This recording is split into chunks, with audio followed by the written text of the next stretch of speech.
Quel est le top 10 des brawlers pour débutants? Tu vas être choqué. Top 10, Shelly. Shelly est un des tout premiers brawlers du jeu et la première débloquable. Sa manière de jouer est assez basique et elle mérite un top 10 car elle faut quand même un minimum de niveau. Top 9, Buzz. Ce dinosaure est plutôt simple à jouer sauf pour les gens qui diront que son hypercharge est difficile à maîtriser. C'est vrai, et en plus, c'est comment vous ratez vos ultis. Il mérite sa place. Top 8, Genji. Genji est top 8 car sa manière de jouer est comme un Mortis et Bibi, et son ulti est trop cheaté. Bref, en soi, il est plutôt simpliste, mais il peut se faire counter facilement. Top 7, Jackie.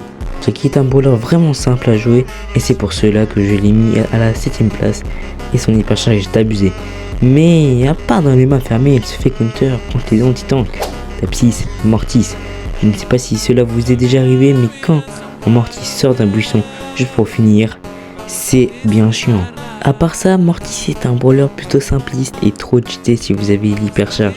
Mais comme beaucoup d'autres, il est parfois assez faible. Top 5, Fang. Ce bon vieux lanceur de claquettes. Sa mécanique de jeu est basique et son ulti, surtout hyper, est juste trop cheaté. Il m'a déjà fait des 1v3. Après, qui a déjà vu un Fang à haut trophée? Top 4, Daryl. Daryl est devenu ultra fort depuis son rework où soit il peut s'échapper loin, soit il met la pression de malade. Et puis, qu'est-ce qu'il fait mal? Top 3, Léon. Je sais pas vous, mais moi, j'en ai marre de ce brawler.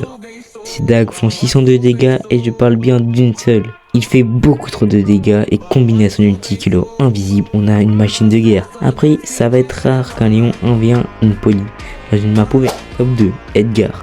Et oui, vous y attendiez sûrement. Ce brawler qui se soigne, c'est une dinguerie. C'est juste ça qui le rend fort. Car ayant pu le tester, il se fait victime. Alors que quand les autres le jouent, c'est moi qui me fais victime. Top 1, Kit. Ce petit château mignon tout joli. Non. Kit a un vrai visage obscur. Car avec les power cubes qu'il prend sous l'eau, il devient juste trop puissant. Dès qu'il a son ulti, il devient comme une arme de destruction massive. Bref, beaucoup de brawlers de ce top sont des brawlers de survivants, car sinon ils se font tabasser dans les autres modes.